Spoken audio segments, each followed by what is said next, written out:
যে মামা আসলে বৃষ্টির মধ্যে তার ছাগলের জন্য কি বলে এটা রে দুর্বা ঘাস নেওয়ার জন্য কত দূর একটা জোক লাগছে মামা সারা বইতে দেয় এনে তো হবে না বাসায় যদি বিরিয়ানিও রান্না করে মানে বিরিয়ানি কি মনে করেন যে খাবারের সর্বোচ্চ পর্যায়ে যে খাবার আছে আর কি তাও যদি বাসায় রান্না করে।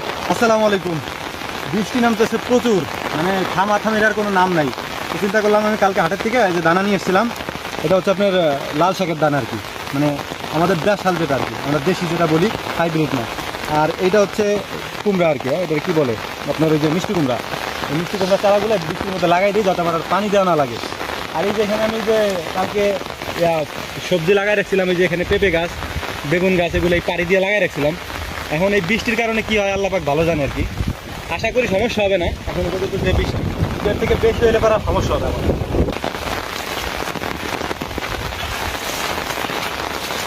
পানি কমে গেছে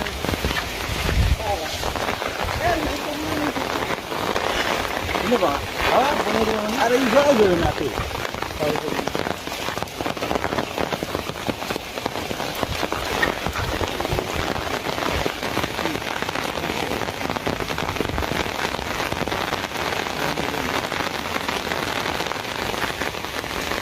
এইখানে পানি জমে গেছে। আমি তো এখানে আসি না, বৃষ্টির ভিতরে আসছি।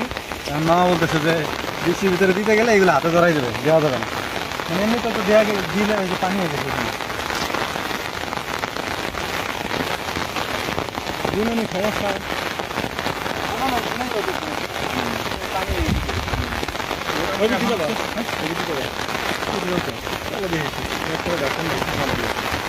এখন হচ্ছে যে এটা বৃষ্টি কমলে তারপরে সেখানে পানি বৃষ্টি কমলে এটা শুকনো অবস্থায় দিতে হবে। এটা যদি এখন দিতে যায় হাতে ধরা যাবে, পানিতে একটু শুকানোর পরে তারপরে দিয়ে যাচ্ছে। তারপরে আসলাম যে আমার ঘাসের জমিগুলো দেখে যায় কি অবস্থা, দেখেন অবস্থা, মাঠ ঘাট সব একদম বৃষ্টিতে তলায় গেছে, এই পুরো মাঠে পানি। আমি আমার ঘাসের জমিটা দেখাই আপনাদের, স্যান্ডেল পুলিশ পয়েন্ট। এই যে এই মূলত এই ঘাসগুলো হচ্ছে আমাদের পাড়িতে লাগানো ছিল, মানে ওই সাইডে পুকুরের পাড়িতে। তো ওইখান থেকে আইনা আমি এখানে লাগাইছি। এই জায়গাটা পুরো পানিতে ভরে গেছে, এই পুরো এই জায়গাটা পানি, যদিও পানি নিষ্কাশনের ব্যবস্থা আছে। এই যে এখান থেকে পানি চলে যেতে, এই যে এই জায়গাটাতে পানি চলে যাচ্ছে, পানি চলে যাচ্ছে। কিন্তু যদি এরকম বৃষ্টি মানে 4-5 দিন থাকে তাহলে যেহেতু এই গাছগুলো হচ্ছে নতুন লাগাইছি, 2-3 দিন আগে লাগানো হচ্ছে, মানে লাগানো হয়েছে বলতে গোড়াগুলো উঠাই না এখানে লাগাই দিচ্ছে একটু, মুথা বলে আমাদের এখানে। তো বেশি বৃষ্টি হলে এগুলো মারা যাবে। তো বৃষ্টি নামলে আমাদের সুবিধা হয় আর কি। বৃষ্টি নামলে মোটামুটি ঘাসের জমিতে পানি দেওয়া লাগে না, আর পানি দিতে মোটামুটি অনেক খরচ।